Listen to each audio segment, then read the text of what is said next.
share her story on addiction and recovery from it. So take it away, Paige. Awesome. Thank you so much. I'm Paige. I'm an addict and so grateful to be here with you guys. And just a heads up, it's 3:30 in the morning. And so I was like, I probably need a talk that I can do on autopilot. Autopilot, let's talk about planes. So if you got your big book to hand, grab a hold of it. And if not, don't worry, I'm going to do the reading. We're going to do a little bit of a big book bounce around, not too much bouncing because it's early for me. But if you're going to bounce with me, let's have a look. We're going to go to the bottom of page 51. Bottom paragraph, page 51. It says, we asked ourselves this, are not some of us just as biased and unreasonable about the realm of the spirit, as were the ancients about the realm of the material? Even in the present century, American newspapers were afraid to print an account of the Wright brothers' first successful flight at Kitty Hawk. Had not all efforts at flight failed before? Did not Professor Langley's flying machine go to the bottom of the Potomac River? Was it not true that the best mathematical minds had proved man could never fly? Had not people said that God had reserved this privilege to the birds? Now, some of you are actually almost everyone here is like, what the heck is she on about? Like, what are we talking about? So let me sort of break this history down and tell you how it applies to me and my life and my addiction and my recovery, and maybe yours.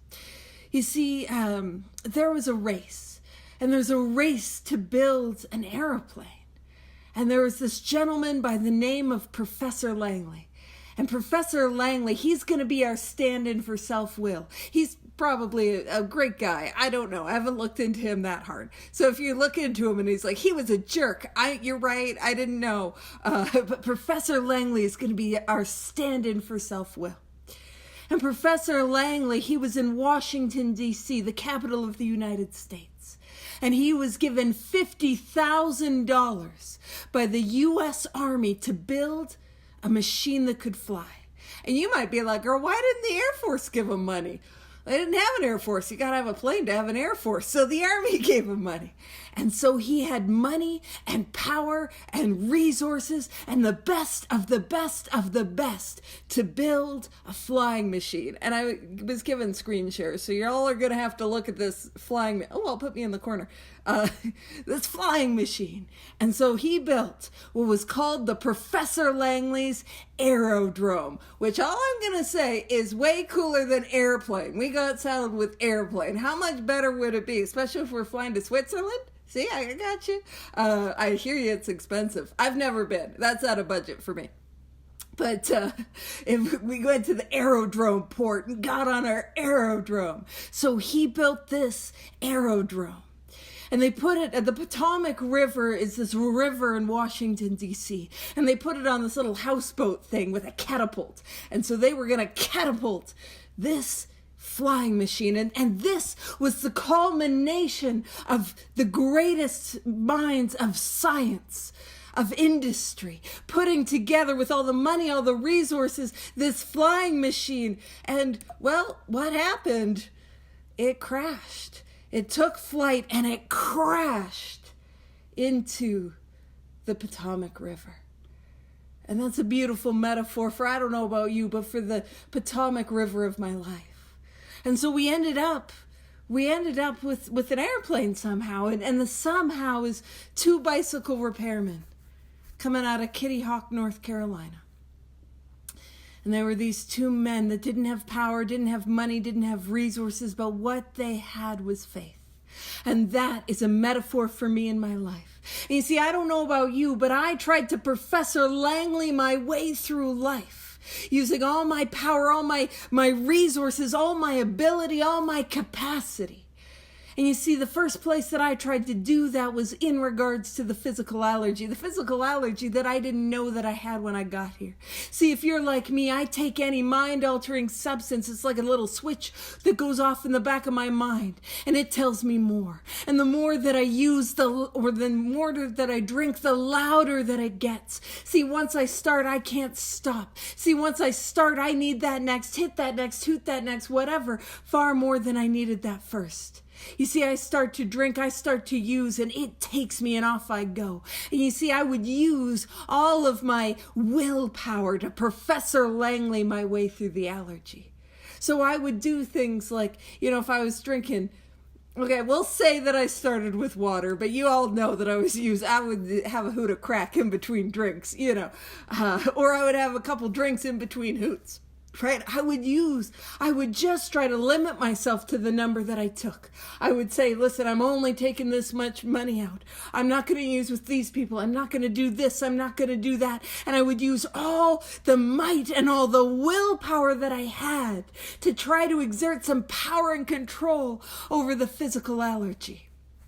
And if your experience is like my experience, man, I crashed into the Potomac River that was my life again and again and again. And all the power and all the control, it wasn't enough. I could not drink like a lady. I couldn't smoke crack like a lady. I could not control and enjoy what I was doing. I couldn't do it. And I burnt my life to the ground, and I crossed lines in the sand I said I would never cross. I hurt people I said I would never hurt. I destroyed relationships that meant everything to me. I broke hearts, I lost hope, I lost dreams, I lost dignity, I lost self-respect, not to mention the shoes. I don't know where they went, but I lost it. And I would come to the morning after filled with that guilt and shame and remorse, and I would say, I'm not going to ever do it again. And again, I would get into the Professor Langley seat of my life and try to use all my willpower, all my resources, all my might to fix and manage and control my sobriety. Everything that I could think of to put between me and the first drink, me and the first hit, me and the first hoot, me and the first pill. And I did not try everything, but I'll let you guys know that everything that I tried failed. And it wasn't enough, and I would find myself doing it again and again in the Potomac River, crashed of my life. And you see, I would try things like, going to the gym and working out. I have a sponsor that's like, you're so anti-gym. I'm not anti-gym. It just wasn't a solution for me. Go get your abs. They didn't give me abstinence, though.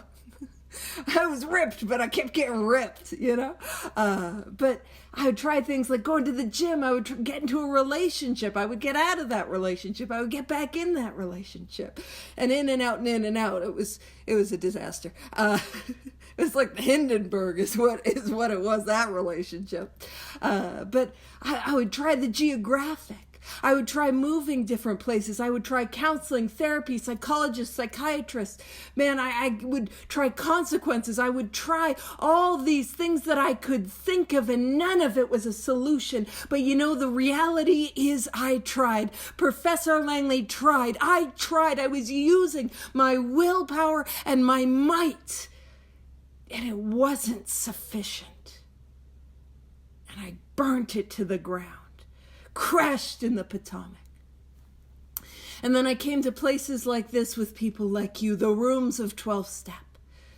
And I found people who were recovered, people who had the light on in their eyes, that hope in their spirit. And I don't know about you, I tried to Professor Langley my way through the 12 steps. You know what I mean? And what I mean by that is I was trying to fix and manage and control and do what I wanted to do and how I think I needed to do it, and not have to do some of those, like 5 and 9. Also like at most of 11. And 12, no thank you. Do you know what I mean? We can skip 2 and 3 too. You know what I mean? Like I was trying to avoid and not do, and do a little and not do. Now, here's the reality. I was able to stay sober off a little bit of work, but I wasn't able to to avoid staying suicidal off a little bit of work. And you see, I would experience this thing. And it's not limited to addicts. It's not limited to alcoholics. But you see, what would happen is I put down the drink, I put down the drug, and I start to feel a profound sense of emptiness and loneliness deep within my soul. You see, I start to feel that depression so bad I can't get out of bed. And that's what it looks like to me. And I start to feel that anxiety where it feels like somebody is stabbing my shoulder blades. And that's what it feels like to me. And I start to feel that emptiness and that loneliness. And I start to feel like we were talking about the weather. I start to feel like a day in the UK. It's all gray. And I start to feel like I'm a raw, exposed nerve ending. And for some ungodly reason, the wind is blowing. And I feel hopeless and suicidal, and my skin doesn't fit, and I don't fit in this world, and I don't belong, and I can't do it another day.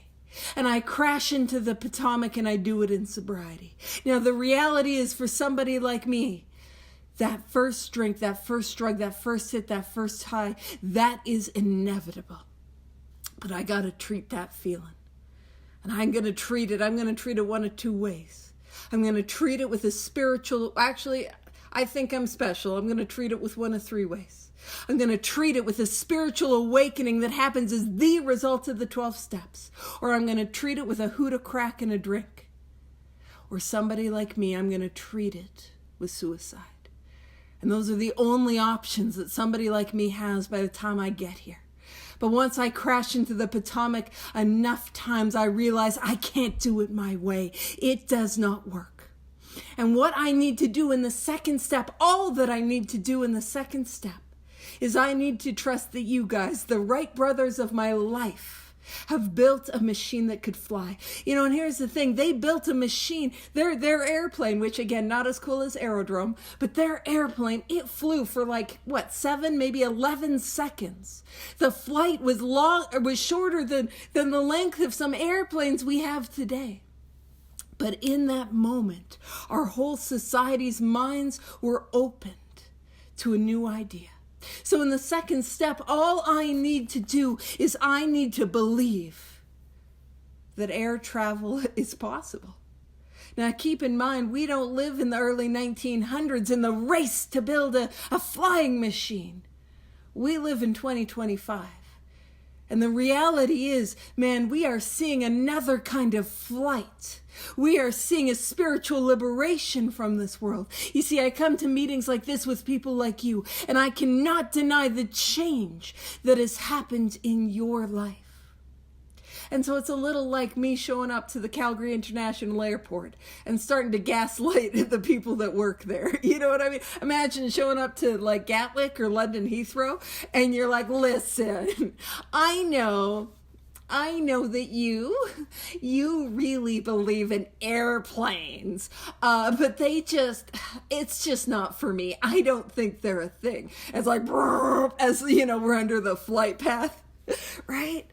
And I don't need to like the airplane. I don't need to know how to get the airplane. I just need to believe that there are people who are experiencing that.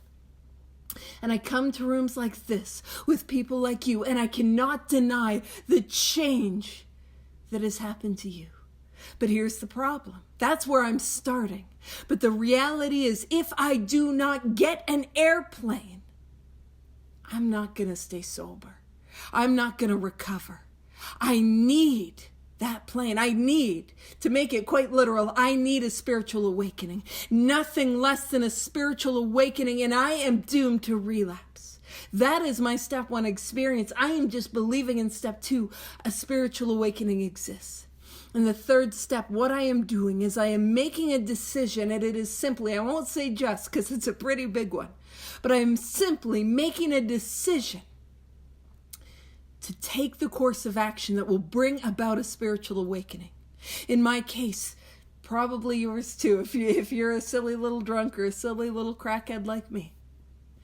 I'm making a decision to work these 12 steps as outlined in this book as a way of life, like my life depends on it, because it does. That is what I'm deciding to do. Another way to look at it is I am deciding to build an airplane. Now, the Wright brothers are described as men of faith, and faith as the mainspring of their accomplishment. Without that faith, nothing could have happened. But what is one of the themes that we see throughout this whole book? Faith without works was dead. I can have faith in the airplane. But if I do not take the tangible, practical actions to put it together, I'm still on the ground. Actually, worse yet, I'm drowning in the Potomac River. I gotta build that airplane. So step 3 is very simply a decision to build that airplane. Now I'm gonna throw something out. I'm not a nervous flyer. Some of you guys might be a nervous flyer. But if we are building our very own airplane, are we going to build it like we do IKEA furniture? Do you know what I'm saying? Where I'm just a little like, there's a couple extra screws. You know what? Let me add my little razzle dazzle to it. No. If I am building an airplane, what I am going to do is I'm going to follow the blueprints precisely.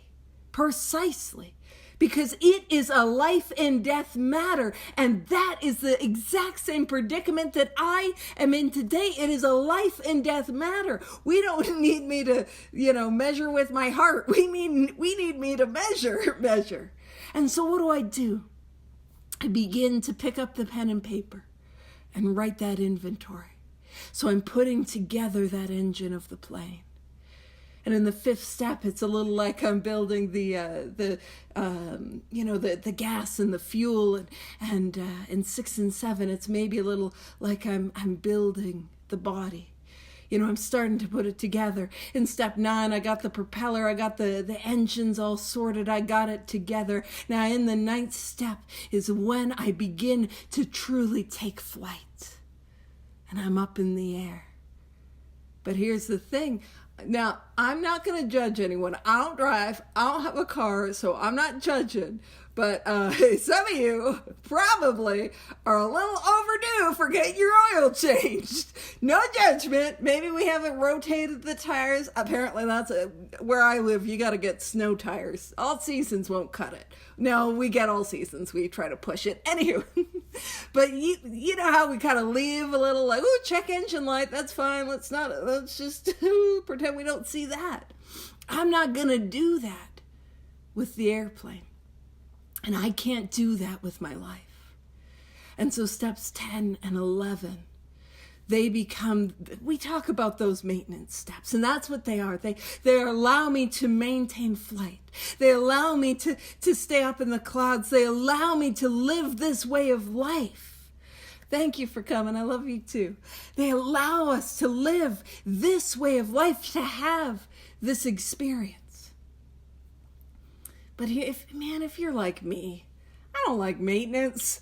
If I did have a car, we know I'm not changing oil as much as I should. We know it. But here's what I do not realize. Those maintenance steps are far more than that.